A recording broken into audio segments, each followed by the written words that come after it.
Maka daripada itu, sahabat sekalian, jangan kita meremehkan suatu pekerjaan atau amaliyah seseorang. Seperti dalam suatu kisah, bahwasanya kisah ini luar biasa, yaitu kisah tukang batu yang tangannya dicium oleh Rasulullah SAW.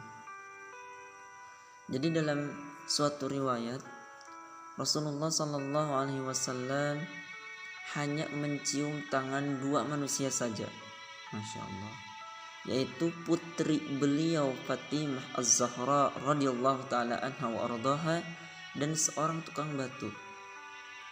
Lalu apa istimewanya si tukang batu tersebut hingga manusia paling terpuji, yakni Rasulullah dan Nabi akhir zaman mencium tangannya?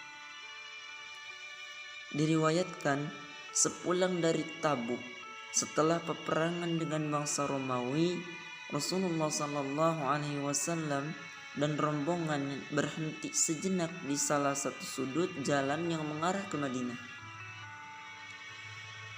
Rasulullah Muhammad SAW tampak menghampiri seorang tukang batu. Rasulullah SAW yang sangat memperhatikan umatnya tersebut tampak memperhatikan tangan si tukang batu tersebut. Tangan si tukang batu itu tampak melepuh, kulitnya legam merah kehitaman karena terpanggang sinar matahari yang panas. Lantas Rasulullah SAW bertanya kepada si tukang batu, "Kenapa dengan tanganmu?" Si tukang batu segera menjawab pertanyaan manusia agung yang ada di hadapannya. "Wahai Rasulullah, saya bekerja membelah batu setiap harinya. Batu-batu itu kemudian saya jual ke pasar. Uangnya saya gunakan untuk memberi nafkah keluarga saya. Karena itulah tangan saya kasar dan melepuh seperti ini." Dalam sekejap Rasulullah meraih tangan kasar si tukang batu tersebut dan menciumnya. Kemudian waqala, beliau berkata, "Inilah tangan yang tidak akan pernah disentuh oleh api neraka selama-lamanya." Allah.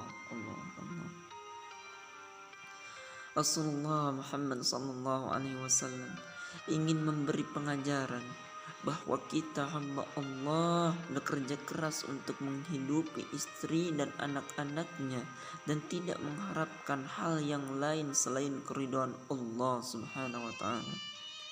Maka hamba tersebut digolongkan sedang berjihad fisabilillah. Rasulullah SAW sangat prihatin dengan para pemalas, mereka yang fasik dan malas menjemput rezeki dari Tuhannya.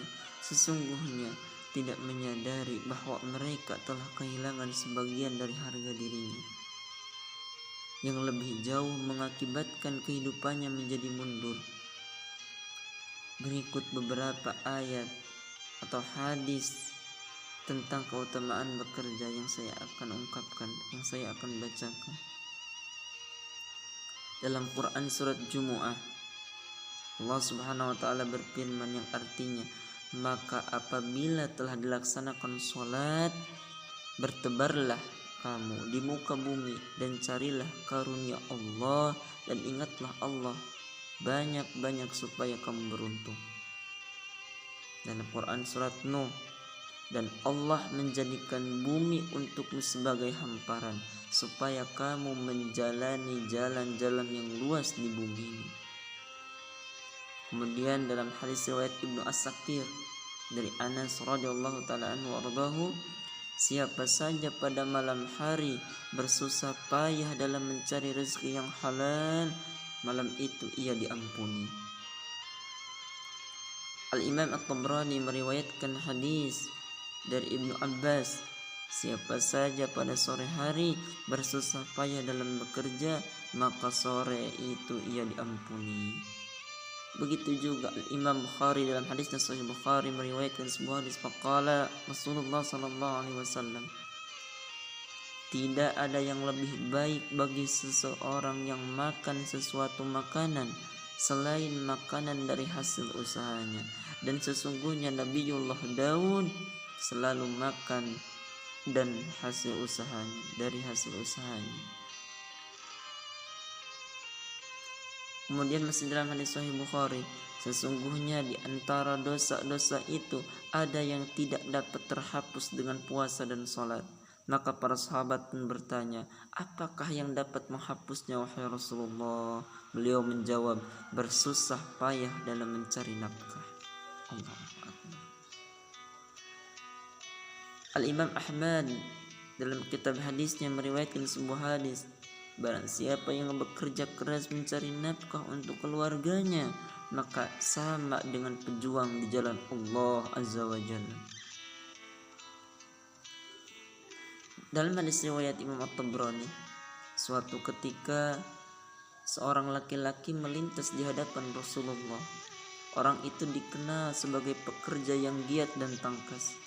Para sahabat kemudian berkata, wahai Rasulullah, andai pekerja seperti dilakukan orang itu dapat digolongkan jihad di jalan Allah Subhanahu wa ta'ala, maka alangkah baiknya. Mendengar itu Rasulullah pun menjawab, kalau ia bekerja untuk menghidupi anak-anaknya yang masih kecil, maka itu fisabilillah. Kalau ia bekerja untuk menghidupi kedua orang tuanya yang sudah lanjut usia, maka itu fisabilillah. Kalau ia bekerja untuk kepentingan dirinya sendiri agar tidak minta-minta, maka itu fisabilillah.